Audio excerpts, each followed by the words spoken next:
I'm Bouris and this is Straight Talk. How on earth am I going to tell a bunch of hard-hitting commandos about emotions? You know, I'm a bit of a pacifist, and I was thinking, man, they're going to be, like a bunch of knuckle-dragging, silverbacks on crack. Well, actually, no, a couple. They're not like that. I know, right? Dr. Jemma King, welcome to Straight Talk. Being emotionally intelligent actually is a protective factor against stress. How do you optimize your biochemistry?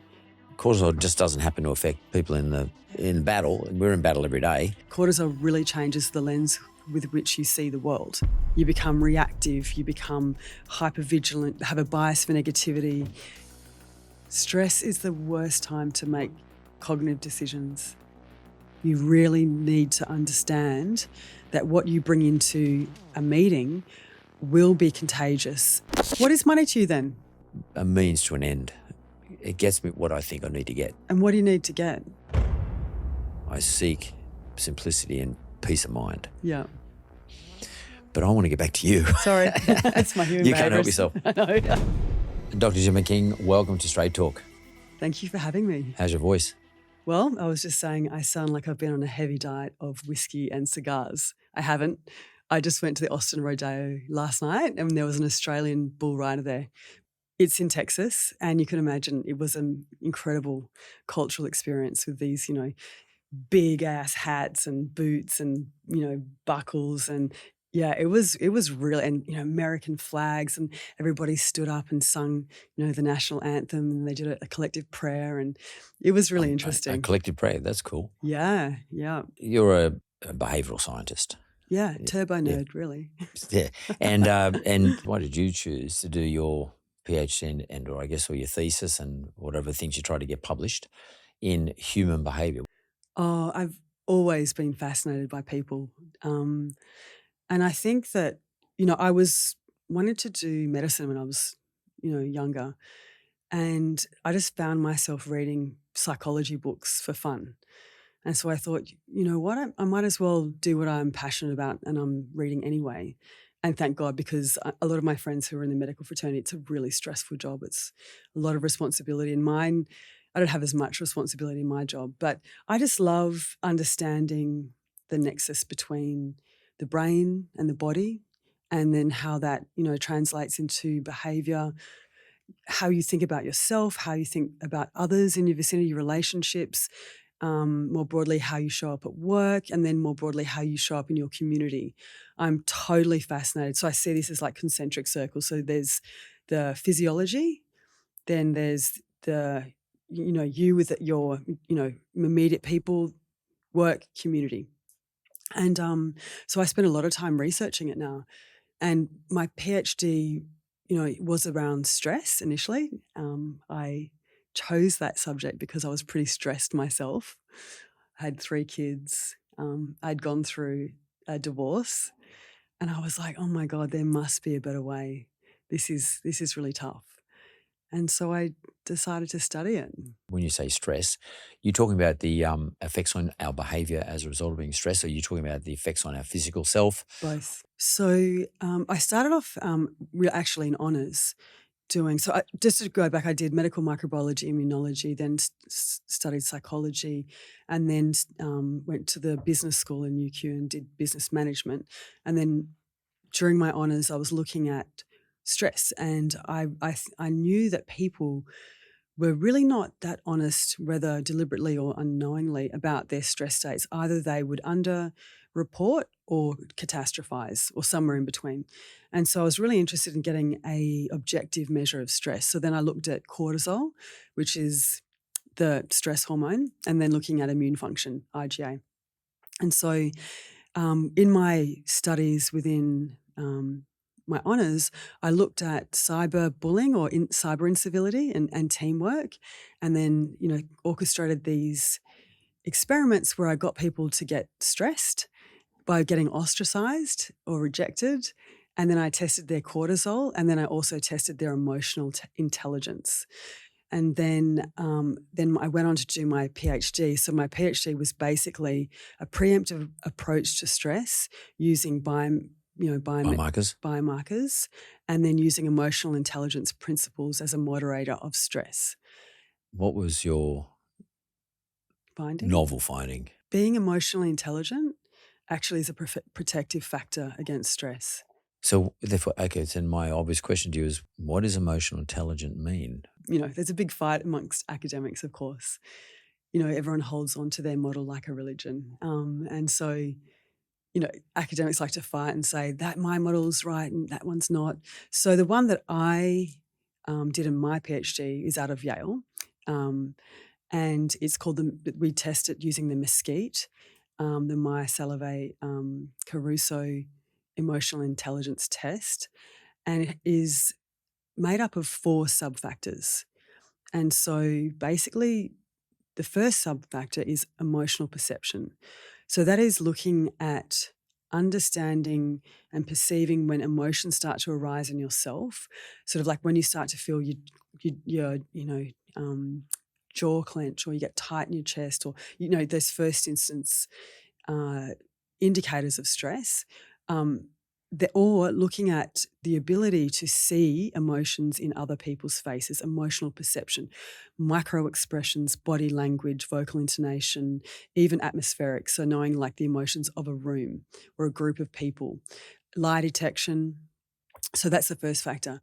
Then there is emotional understanding. So why am I feeling these emotions? Why is that person feeling that emotion? And so emotions can transmute, blend. They can, you know, you can have 2 seemingly opposite emotions coexist in the same person. And then, you know, if they exist, the next emotion is probably going to be this. So it's a little bit of like, you can future tell if you understand. So for instance, melancholy.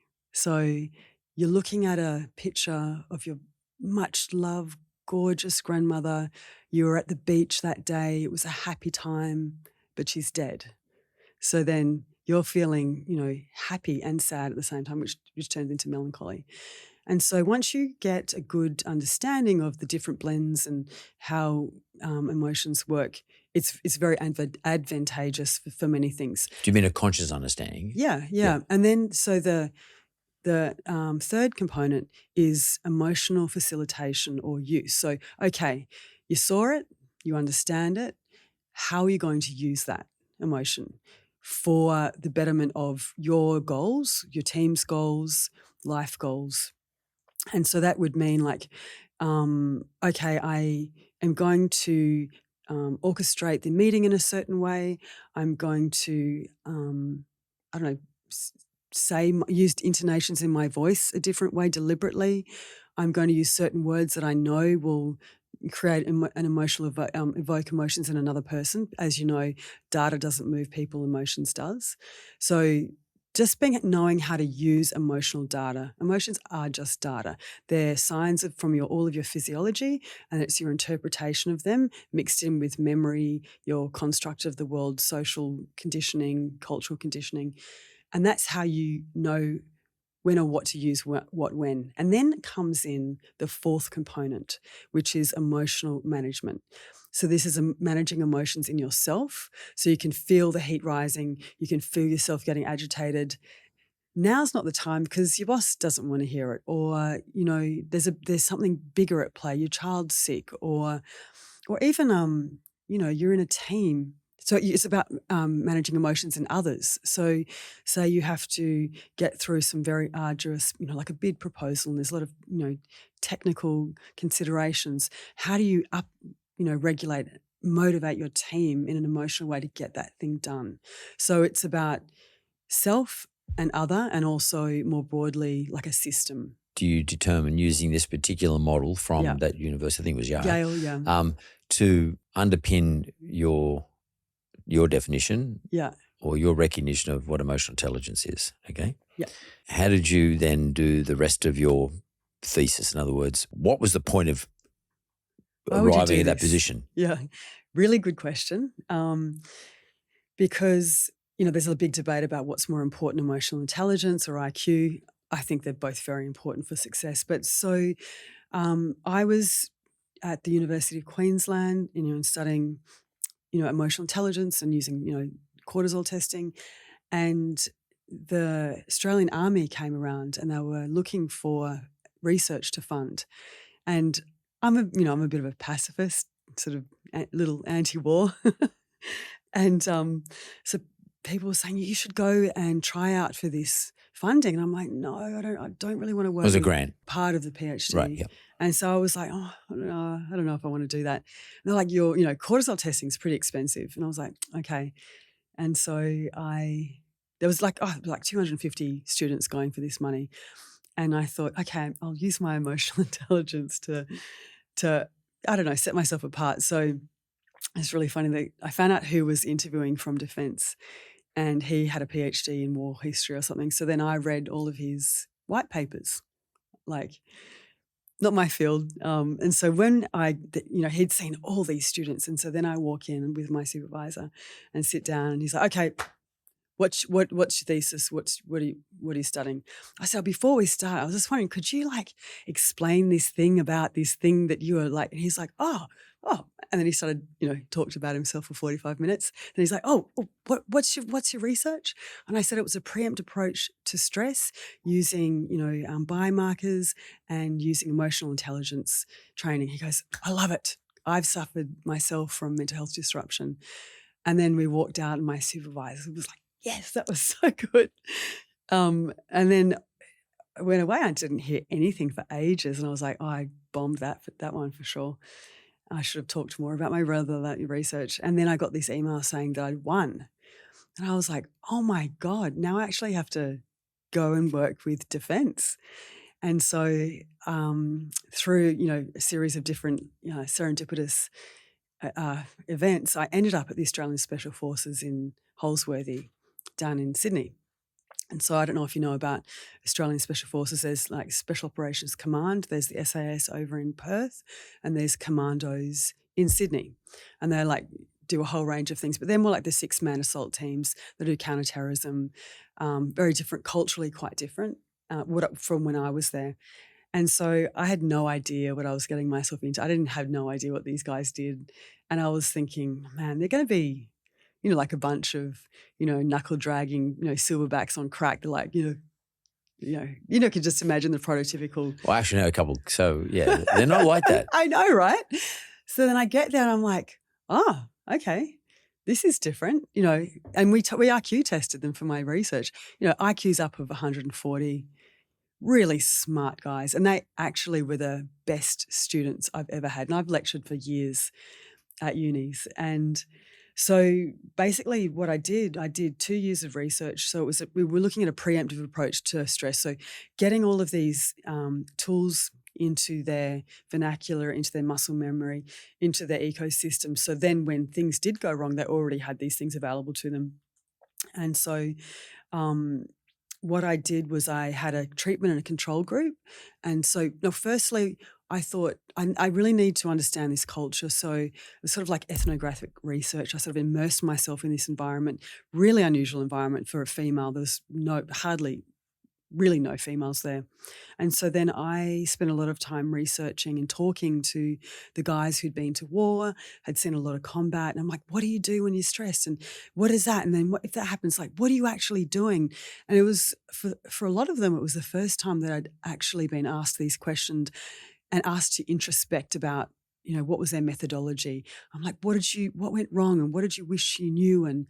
And so basically as a human behaviourist, I kind of, got this taxonomy of what they did and who they were, and they sort of like taught it back to them.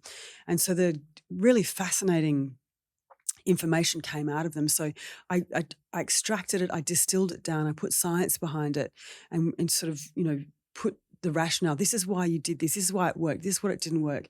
And then so when the candidates were coming through Special Forces selection, we had this really great model where there would be green hat, white coat. So we'd oscillate between stories of guys in combat, they'd tell worries. They'd be like, this is what I did. This is what I saw. This is what I wish I knew. Now listen to her, right? Because otherwise, why would they listen to me? And so it was a really effective way of getting the stories and the science across. And so basically, I was teaching emotional regulation, emotional intelligence. I was using a biopsychosocial model, so looking at the holistic person. And, you can imagine, I'm thinking, how on earth am I going to tell a bunch of hard-hitting, commandos about emotions? I was thinking they're probably not going to want to listen to this. So then I realized I needed a hook. And because I'd spent a lot of time researching psychoneuroimmunology and endocrinology, I said, okay, guys, you all want testosterone, yeah?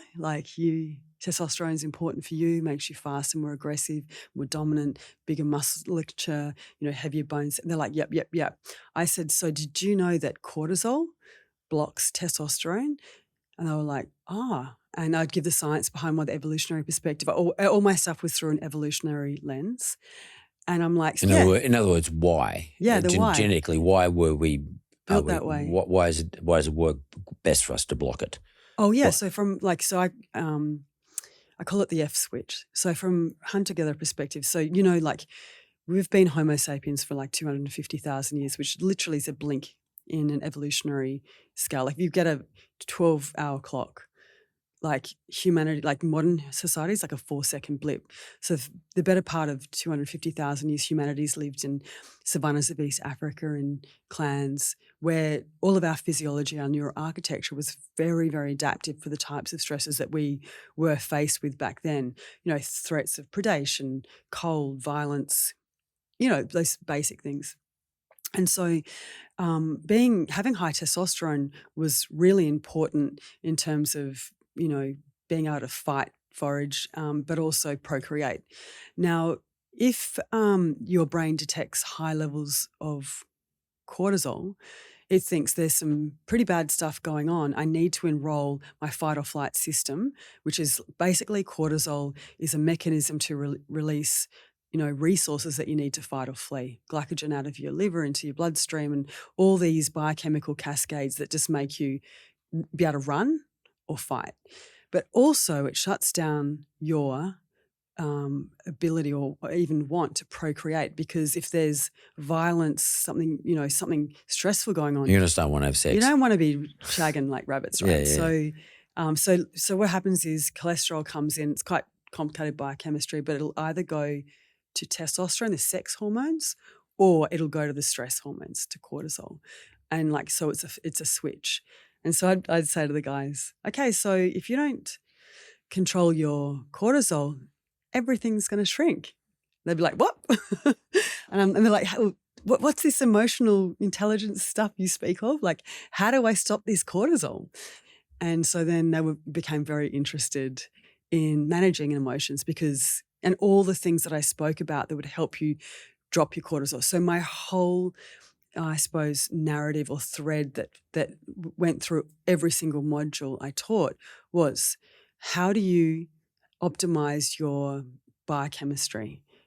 Cortisol. Basically hacking your biochemistry. Yeah, testosterone, oxytocin. So oxytocin's an interesting one. So we teach the collective challenge state. So it's this really intoxicating mix of testosterone in a heightened stress state where you've got brotherly love. And what this does, it makes men fight to the death for each other. That's are you saying though that's when the hormone oxytocin is present? Yeah. Yeah. So is there some way to manipulate the production of oxytocin in your brain to put you in that state? Yeah. So of course, having sex, kissing, hugging, lactating, giving birth, laughing, eye contact, patting animals. The funniest one, and this became quite a joke in the training, is tweaking your nipples. So before the guys are going to do something stressful, that I'll be squeezing each other's nipples and slapping each other on the bum as a joke. So it became quite funny.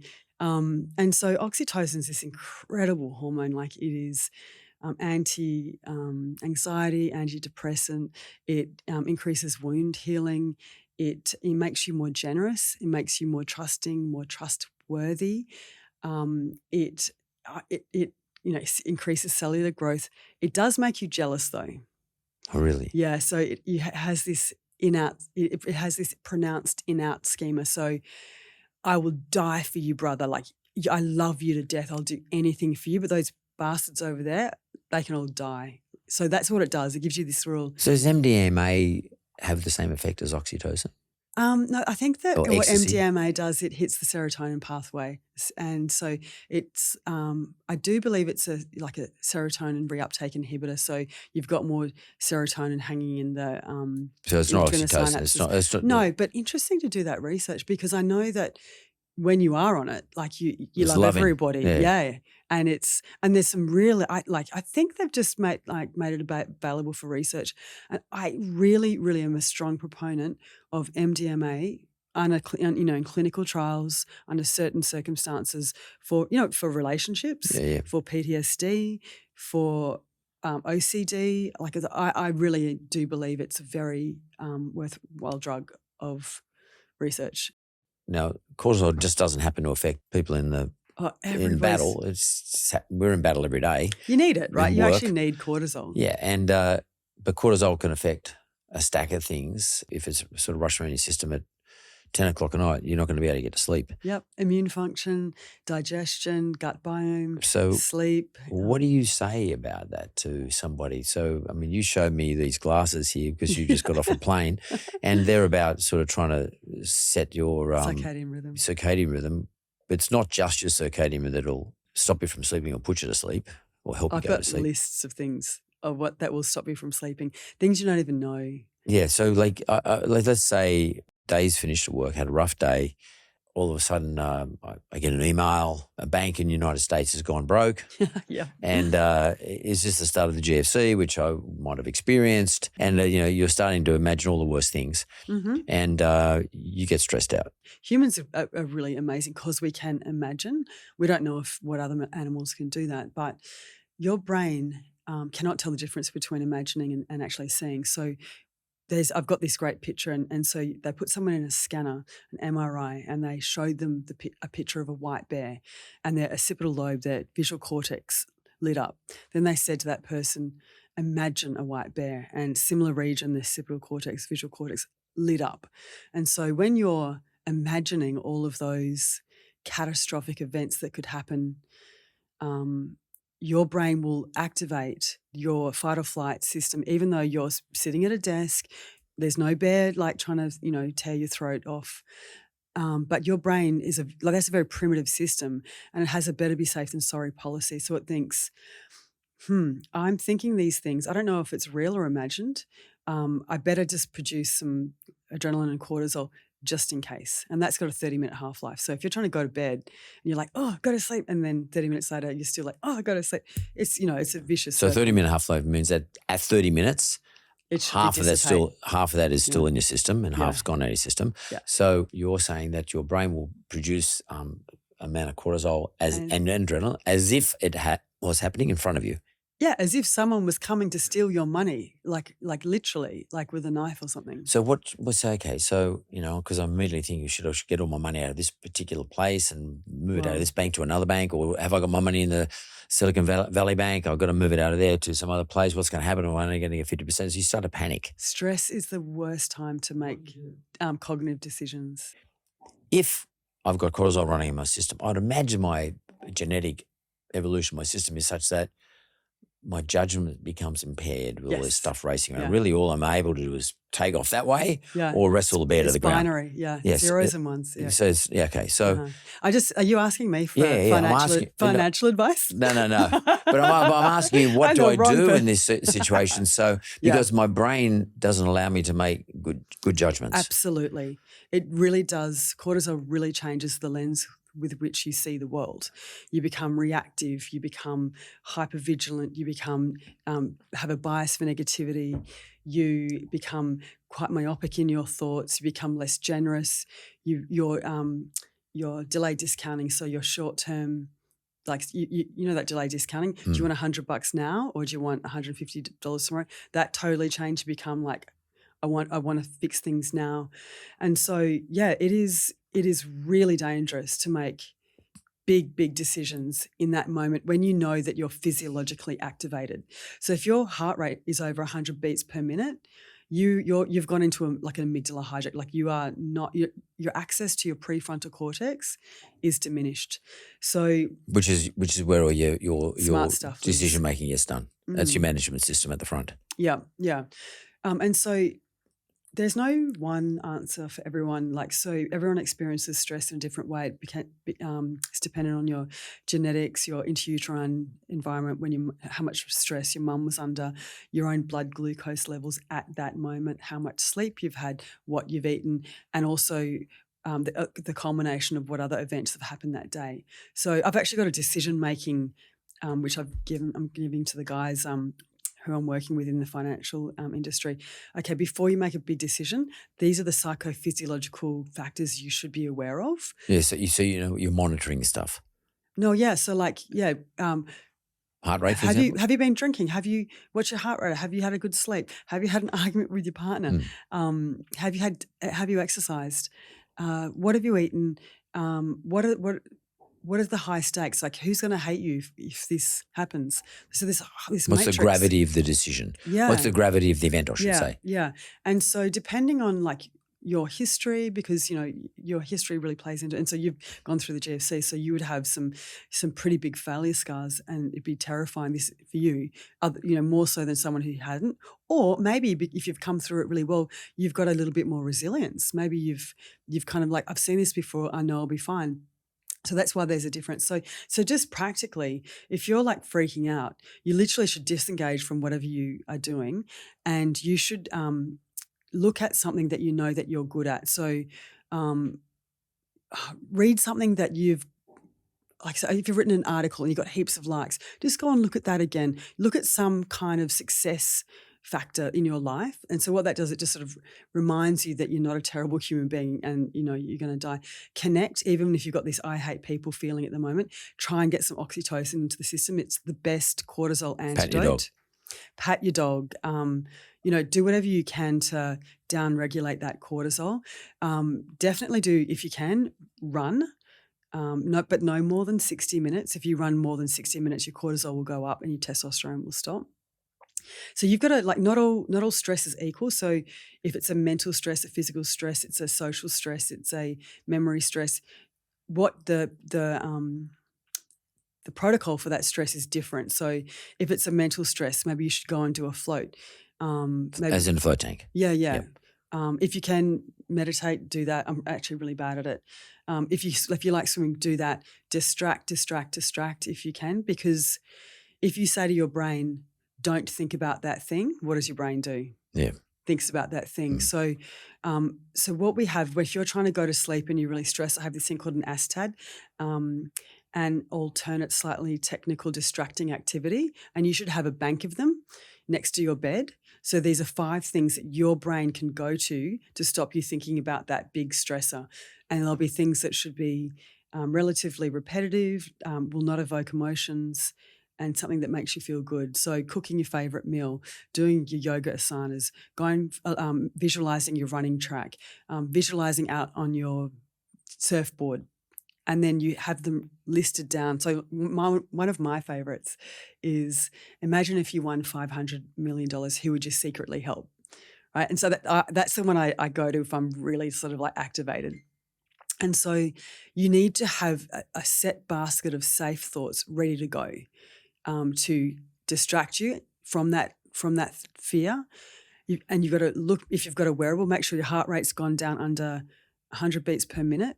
If you can, try and have a sleep, because during sleep, there's some very important parts of your sleep architecture that are very, very good for anxiety and stress. So, do you know about the sleep architecture? You mean the different stages of sleep? Yeah, the stages of sleep. So you've got, awake, light, deep, slow wave sleep. Take me through it though. REM. And so what happens is, throughout the day, particularly if you've had a very tumultuous day, you're under threat, and it's not a tangible threat, it's a ephemeral, like in the space kind of, which money is, right?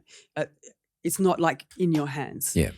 So particularly if you've had that type of threat, your brain is going in overdrive. And whenever you think, whenever you look at something, whenever you memorize something, talk, walk, whatever, your brain uses energy, right?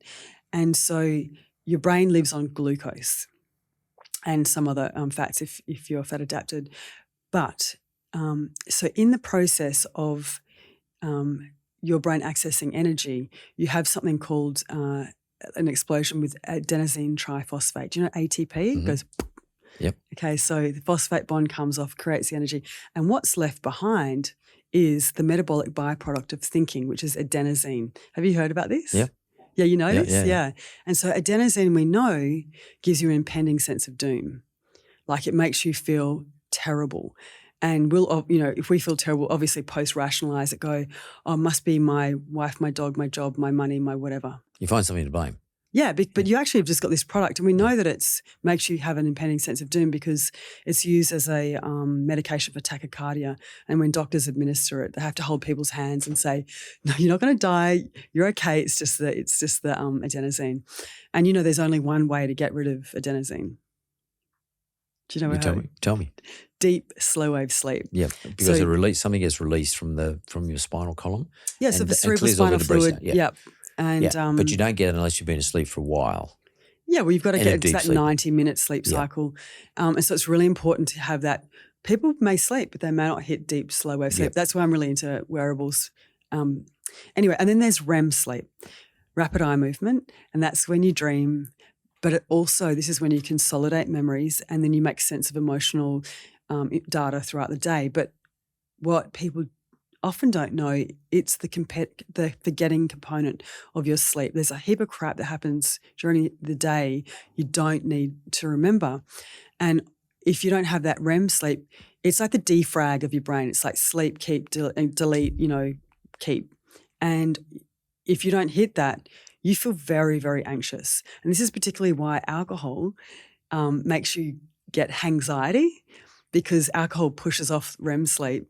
Because alcohol doesn't allow you to get into that deep sleep? REM sleep. Yeah.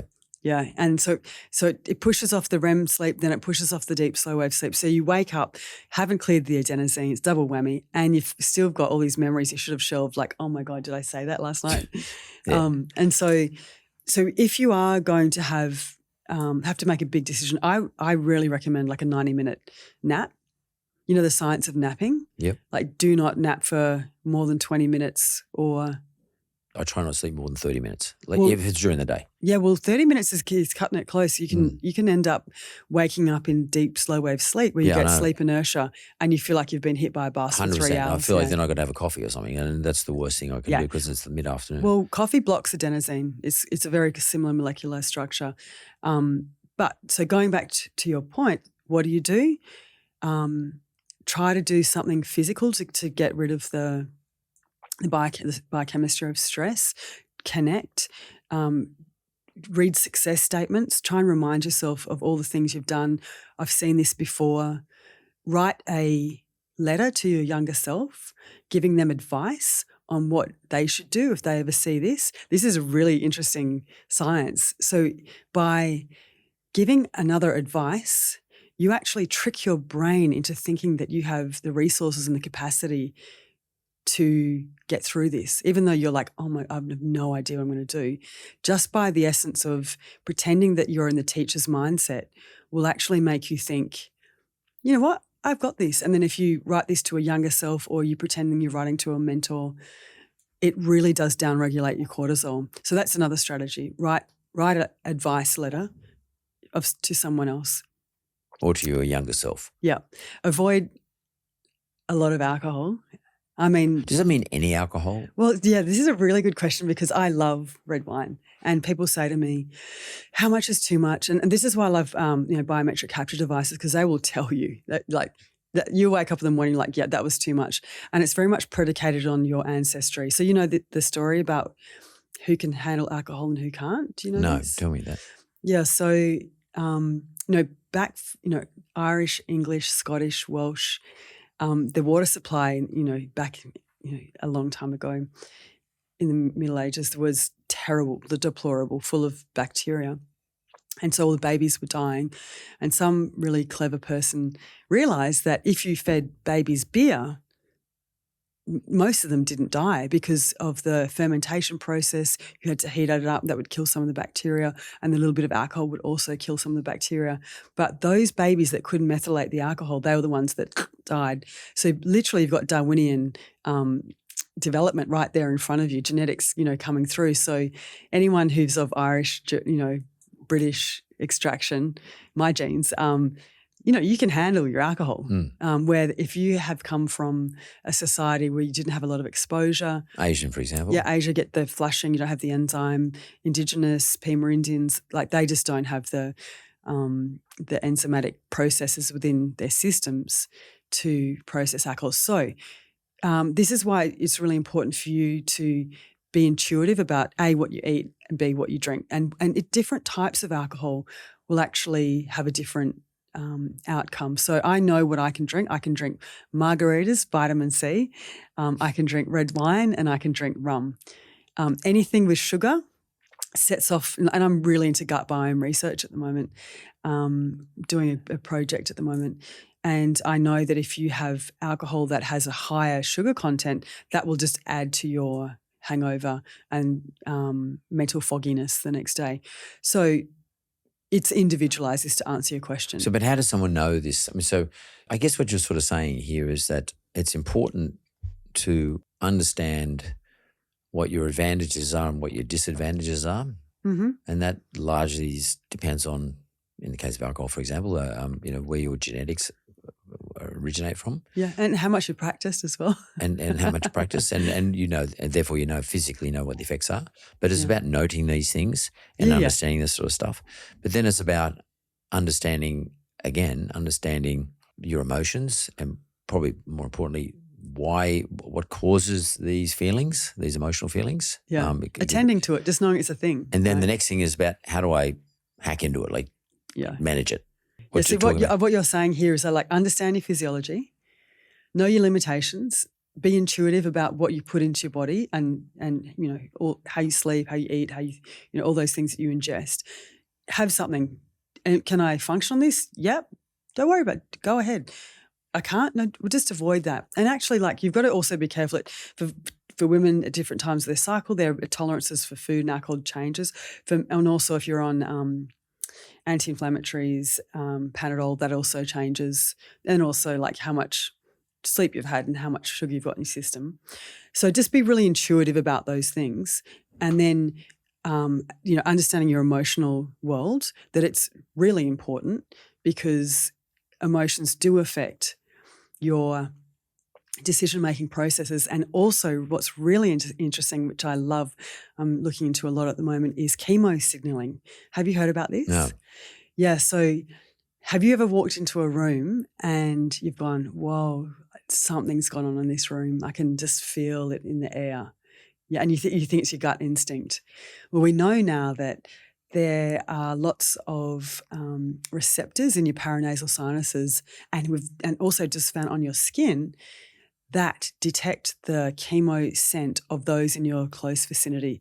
Again, going back to hunter-gatherers, it was very adaptive for humans to understand the stress state or the emotional state of the clan. Because, if you're still sitting there, whittling sticks or foraging, and then one of your clan members looks up and sees a saber-toothed tiger over there and then lets out this pheromonal alarm signal, you don't have to go, hey, everybody run. And so it was a very adaptive way to keep us safe. But also you can infer people's intentions and emotions, happy, sad. Do they have nefarious intentions? Are they attracted to you? Do they want to hurt you? So humans are very, very good at picking up these things, but we pick it up on a subconscious level. And it's literally millions of data points that are hitting us, and we're getting processed through our olfactory bulb. And that's through your nose. Yeah. And so we're getting this intuition. And so you should always listen to this, because it's not just woo-woo science. It's woo-woo, it's actually science. And so what was I talking about? Yeah, so understanding how other people's emotions are highly contagious. We call it emotional contagion. And so this is what I teach a lot in sport, with executives, with leaders. You really need to understand that what you bring into a meeting will be contagious. It's like a virus. It will spread. And with athletes, they go, if their coach has just had a fight with their wife on the phone and they walk in and they're in a bad mood, and athletes are very good at watching the faces of their coaches, and they're like, it must be about me. What have I done wrong, right? And that their performance will will go down. Or if you're a leader and you walk into a meeting and you're in a shit mood, you just spread that amongst the team and they'll become more defensive, less innovative, less creative. They're less likely to share. And my research I did recently with Harvard professor Amy Edmondson, we found that sleep deprivation, those leaders who were sleep deprived, had lower ratings of psychological safety within their teams than those who weren't sleep deprived. And what does sleep deprived mean? So it means 60% of your sleep needs over 2 days. So that's about if you're only getting 3.5 hours for 2 or 3 days, that's sleep deprivation. Per night. Yeah. And you think you can get away with it, you can't. And my research has shown that it really does affect your team. So, understanding that there is another level of communication going on with humans that we're not like conscious of, but we do get that feeling. You should very much attend to that. You're talking about the Internet of Things in a human being. So we've got all these sensors around our body, on our skin, in our nose, our eyes, ears, smell, taste, etc. That's our Internet of Things. So we've got data sensors all around our world. And then all of that data gets gathered and goes to our brain, and then the brain then does something that goes into administration and starts making us get into a certain state. We've got to stop being so instinctive in our responses to the way we live our lives and start to become more logic-based by having a better understanding of how all these things work. Because it depends on if you're not like what's your operationalization or definition of instinctive? Well, some people just work on instinct, and they walk in a room. There's an instinct about there's a should I invest in that person or not? Yeah. I think that life is so complex now. It's so sophisticated. There's so much that we will not one human neuron can ever hope to understand, and so we need to use, I don't know, Chat GPT, systems that are better at logic than us. And I don't think there's like one's good and one's bad. I think we should absolutely use a hybrid model in the way we function. Like in some environments, you should be maybe more logical. In others, you should be more instinctual or emotional. And that's what emotional intelligence is.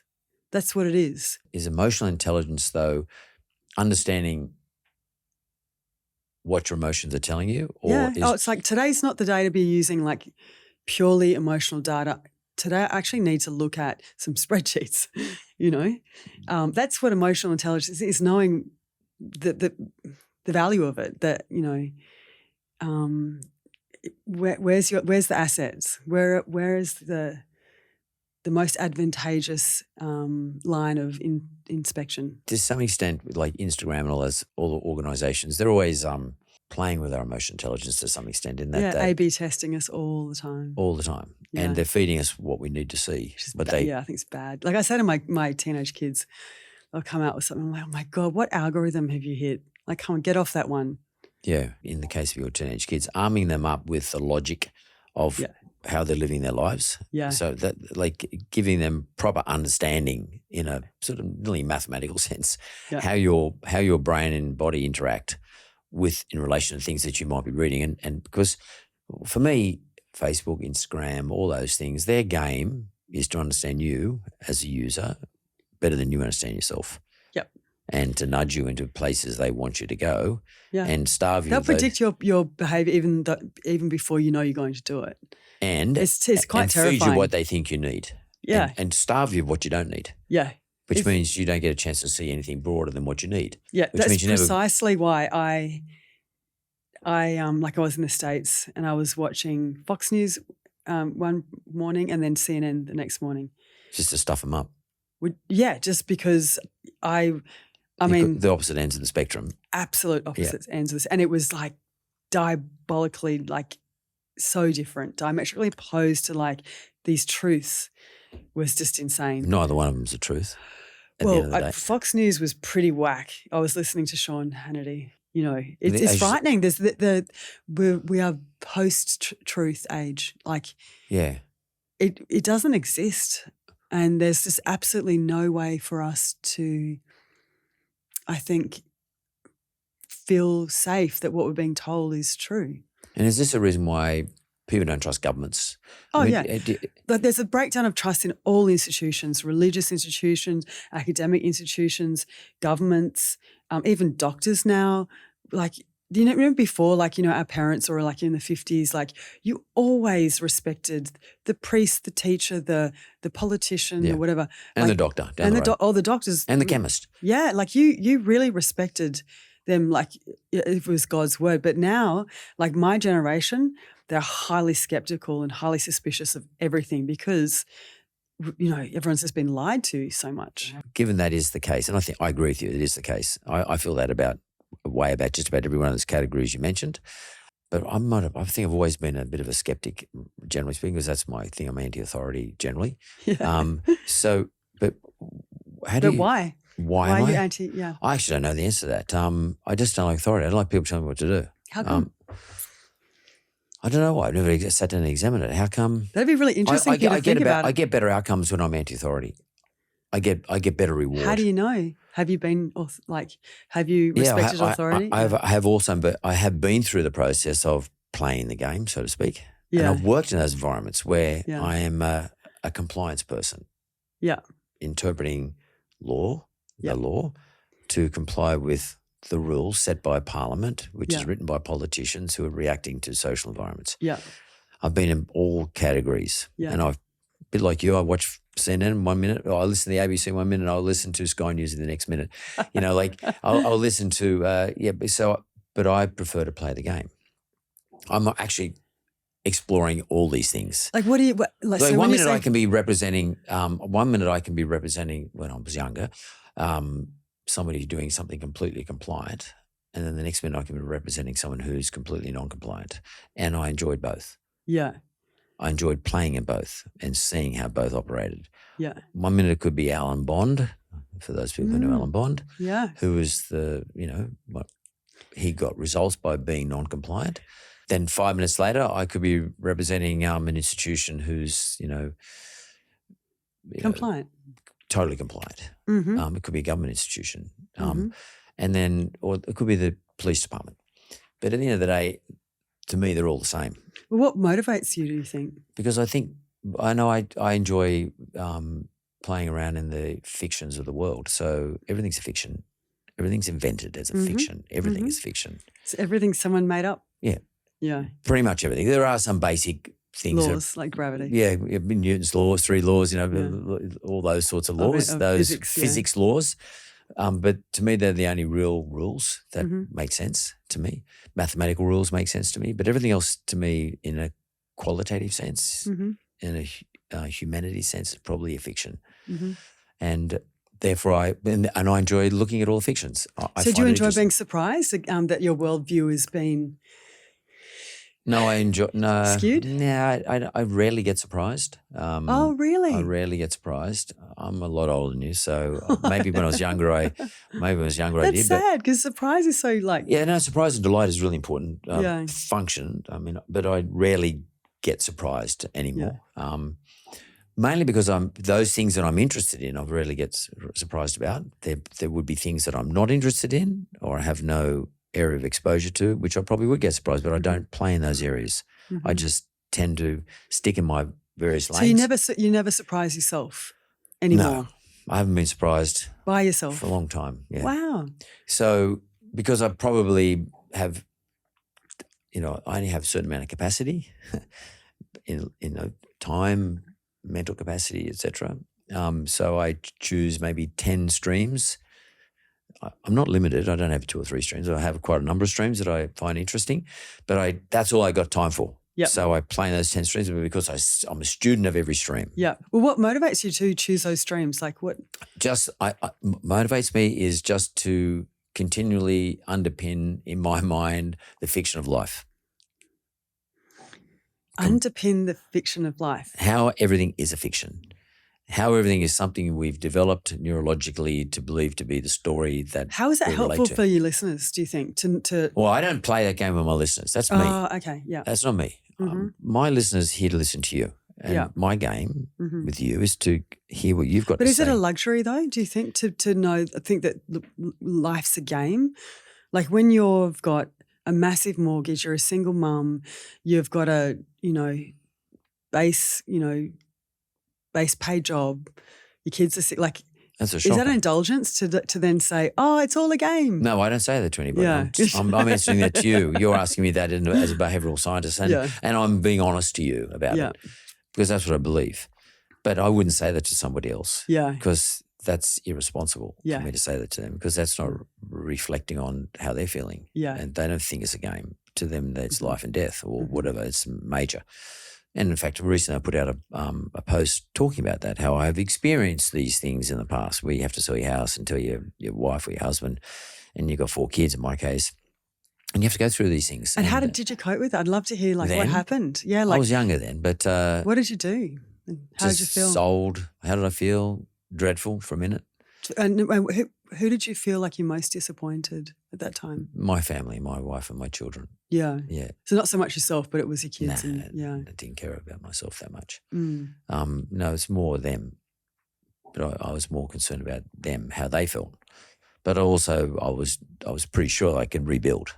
Yeah. So just get back on. Did you have a mentor? Yeah, I sort of did. I had, in a professional sense, like the senior partners of the law firm I worked at were mentors of mine, Yeah, but that's important. But in a more a skill sense, not in a lifestyle, not a lifestyle sense, Yeah. Well, how did you know what was the right way to go or what to do at the time? Yeah.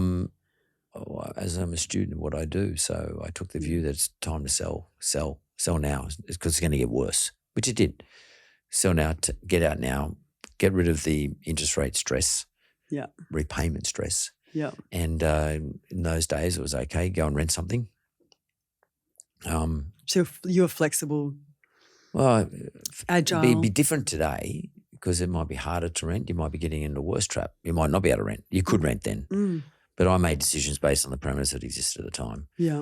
But I sort of had a bit of sense of what was going on. Like academically, I know how these cycles work, or I thought I knew how those cycles work at the time, and I just backed my own judgment. But I also know it is a game, and why I say it's a game, I don't mean I take it frivolously. Yeah, but the money game is a game. Money doesn't exist. It's a made up construct. Totally, as I said, it's a fiction. Yeah, and it's made up by somebody. Yeah, it doesn't matter. It exists. I mean, I can. It's real in that it's actually happening. Yeah, aren't we funny humans? We're so obsessed with this game. Totally. We get caught up in it too easy. Concept. Yeah. Yeah. Don't be a loser. What is money to you then? A means to an end. It gets me what it is. What I think I need to get. And what do you need to get now? Nothing. Peace of mind and a good night's sleep. Peace, yeah. That money can buy you peace. For me, money's freedom. Yeah. That's all it is. It's just to like. Yeah, it gives you options. Yeah. But often too many options is a problem.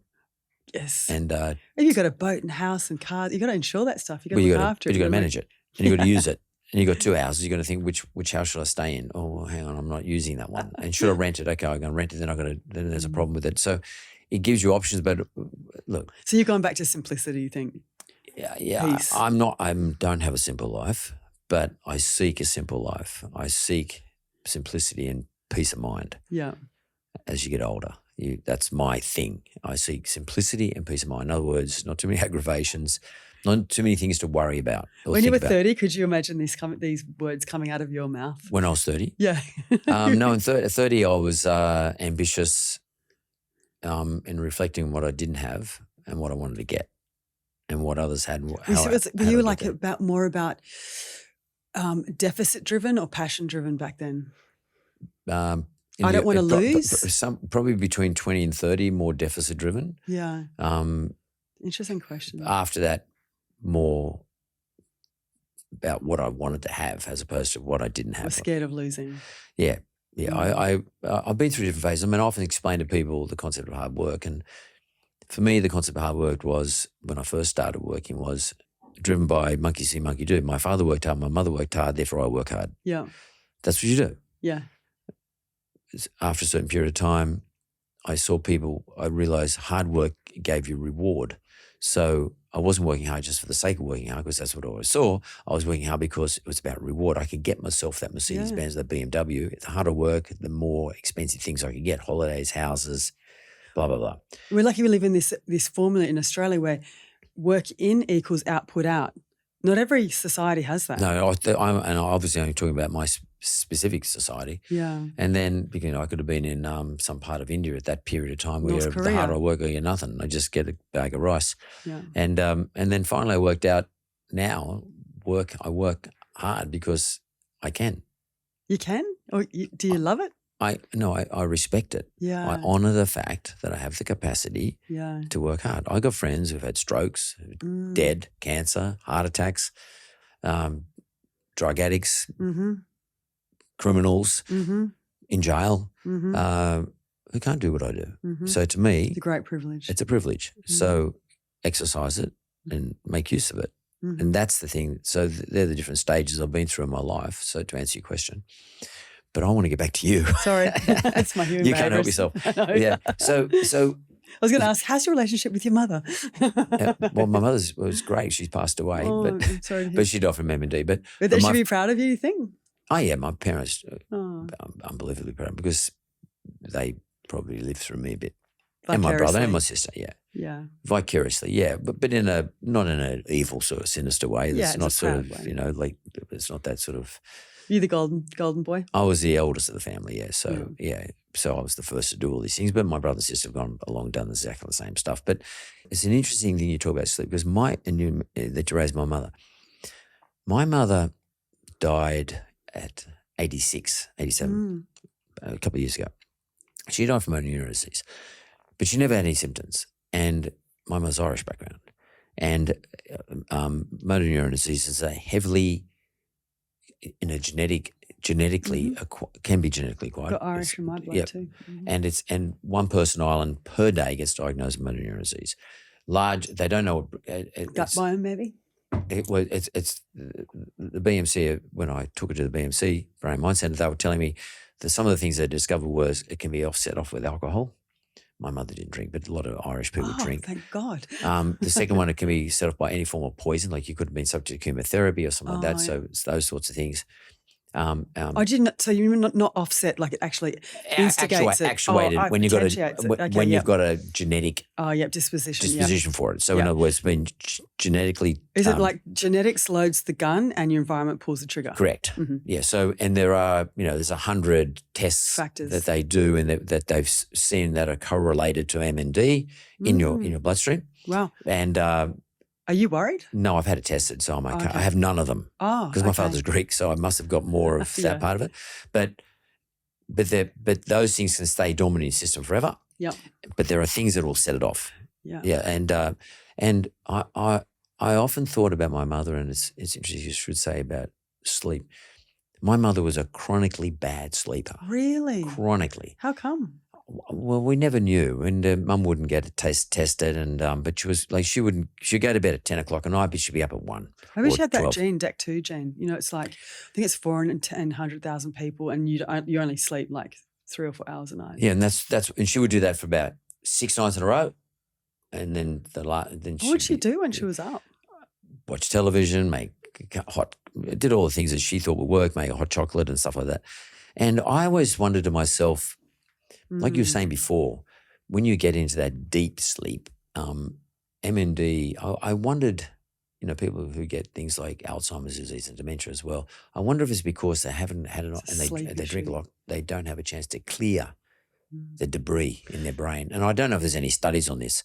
Heaps of studies, yeah. But the sleep factor in your life, I think, is critical to living a longer life. Oh, God, yeah. And quality. It's like, honestly, I thought sleep was super boring, and if I could take a pill and get my sleep needs in a pill, I would have absolutely done it. I don't like sleeping. But now I've been doing all this research, and literally if you want to change your life, it gives you the biggest bang for buck.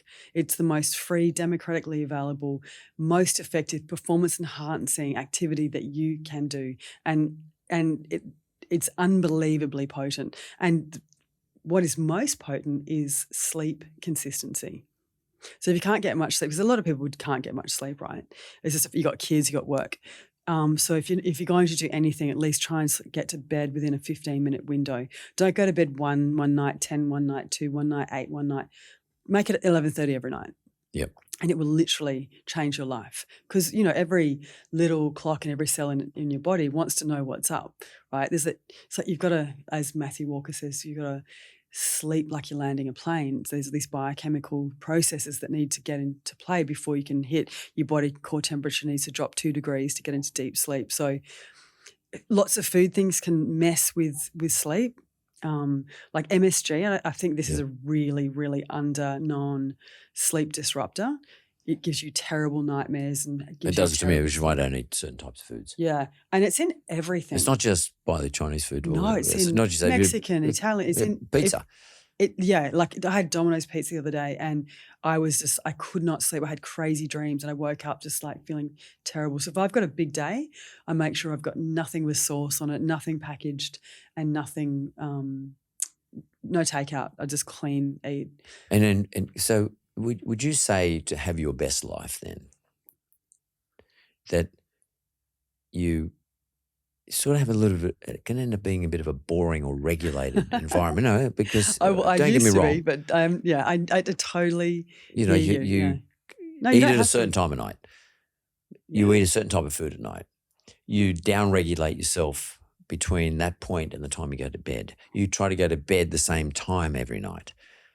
You try to not spend too much time on one of these things, and get into some sort of habit that allows you to drift into sleep. It sounds so boring, doesn't it? It does sound boring, but if you want to live for a long time in a good life, a quality life, as opposed to being completely fucked up, you need to live like this. Well, exercise is important. Yeah, well, this is really interesting. So I've come up with 7 pillars of a healthy life. And we're actually, when I was in the States, we're doing a documentary on this. And I can't use the word because I'm under NDA, but like we're doing a whole franchise on this, my formula for a good life. And what it basically says, so you've got all these factors like eating, moving, your relationships, how you think, your actual environment and your life purpose. Now, at any one time, it's like a wheel. At any one time, not all of them are going to be like in the green. And okay, so if you know that you're going to be eating crap food, at least make sure you exercise. So they're levers, right? And so it's a formulaic approach. So you have like this, I suppose, like a metabolic score at the end. And then what you do is you go, okay, I'm feeling a bit lost in my life purpose. Well, then where I'm going to put a lot of, activity into my relationship or moving more. And backfill. And so because like there's no way, and getting stressed about, I shouldn't be eating that, I should be in bed. The cortisol that you secrete is probably so much worse than, staying up. And you cannot deny the absolute importance of having a drink with your mates. Yeah. The social connectivity, about staying up one night and watching that movie, eating that block of chocolate, like do it. But what I do is I know my limitations. I know I can go out. So we were over in Austin at South by Southwest. I was going to bed at 3, 4 every morning. We were drinking margaritas. We were eating, crappy food and no sleep. But it was so much fun and so exciting. And I know now how to go back, and I know how to get my gut biome. I know exactly what to do. So I do have the bandwidth to have a breakout every now and again. But I think what is the most important factor is happiness. Because when you're unhappy, if you've got a toxic relationship, if you have a toxic relationship with your own body, with your work, with your future, like that stuff kills you. That's the stuff that kills you. It's your perception of how well you're doing in all of these factors, which is worse. So if you are going to, drink or eat or put on weight, just own it. Yeah. So do it. Yeah, but and know that embrace it. The consternation around it, and then the guilt. Guilt is such a toxic emotion. It really is, because you produce all these stress hormones. It stops you from sleeping. You don't regenerate. So I'm all about being happy, having a really good laugh, a laugh all the time. And I think that keeps you young. It keeps you vital. It keeps you from taking yourself too seriously. And then good things just come around, just because, I don't know, you're just maybe more happy, more fun to be around. People will give you opportunities. You've got lots more energy. And I really want to, because I'm starting to build out this lab. Like one of the experiments we're going to look at is the metabolic cost of negative rumination. So we're going to get people in the lab and see their metabolic basal rate at baseline, get them to like think shameful, embarrassing, negative thoughts or happy thoughts, and we'll see just how expensive it is. It's metabolically expensive. You mean in a sense of what's going to be, what's floating around in their blood, or in terms of how their brain's going? Well, it's actually how much energy they're going to be using. Right. Okay. Like everything's work-life balance. That's all going out the window. It's energy management is the key now. Know what depletes you. Know what replenishes you, and be really clear about that. And know where you're. What I like to use the word, like the analogy of, a deep sea saturation diver, right? When you're down at depth and you're breathing nitrogen, like you get nitrogen into your bloodstream, and if you come up too soon, you get nitrogen bubbles and get the bends. It's very painful and can kill you. And so you've got to go into a decompression chamber, right? We all know that life's going to be stressful and hard. We've been naive to think that, it's not going to be. So if you're down at depth for a couple of weeks and you're slugging it out, you've had stressful stuff in the news, banks going down, your kid's sick, whatever, know how to get into your specific decompression chamber for you. And it's different for everyone. Someone might be going and playing golf or going to the pub with their mates. Someone's might yoga, someone's massage, someone's walking in green. But know what's your decompression chamber and know when to oscillate between going at it hard and then going into that replenishing rejuvenation mode. And if you don't, it's a matter of science, right? It's not like it's indulgence. It's not like, oh, you're weak because you've got to decompress. It's a matter of physics. And that's what I do. I'll go hard. I'll work really hard, not sleep that much. But then I'll always know, well, actually my partner knows, okay, we're booking this. I'm booking you in for a massage. We're decompressing today. You just reminded me of when I was in my 40s, maybe 50s. When my decompression chamber, and I've realised that you just told me, is that I live across the road from Botanical Gardens. I live in a building called the Astor Building, and when I got really stressed out, fully stressed, my thing was to go out downstairs, get dressed. Summer or winter, go downstairs, walk across the road, go across Macquarie Street, climb the fence. I actually found a spot where I could climb under the fence because the Botanical Gardens were Is this your anti-authoritarian nature coming out? And the Botanical Gardens were locked off, and there was a spot I could get under and walk around in the dark of the gardens. Wow. Well, the smell of the green, we know it's a cortisol antidote. So there's a chemical in grass that actually down-regulates cortisol. I know this because there's a study at University of Queensland, and it goes back to the evolutionary thing. If you're around green, it means there's been water, there's food, there's probably animals you can eat, and you're safe, right? So being in the dark is an interesting thing, maybe because you were unseen then and people couldn't see that you were stressed, and maybe I just liked it. It was it was a bit naughty, adventurous and scary and stuff but at the same time it was cool. That's an interesting point. So you were probably stressed about things that weren't tangible, really tangible, right? So if you go into a dangerous environment and give your brain a reason for that anxiety, it goes, oh, it makes sense. You're in the dark. Of course you should be stressed. Do you know what I'm saying? Yeah. So I always say if you've got this social stress, and there's this nefarious, this feeling that you just can't get over. Go and have a cold shower, because then your brain goes, oh, you're cold. That's why you're stressed. And when you get warm, you solved it. So you go and do something scary, and then your brain can attach that anxiety to a thing, to the scary thing, and then I could come back and I'd go to sleep. Yeah, that must maybe your brain just wanted to make sense of it. And it was also naughty, so it was something I shouldn't be doing. Yeah. Dr. Jemma King, thanks very much. Nice to meet you. It was awesome. Thank you.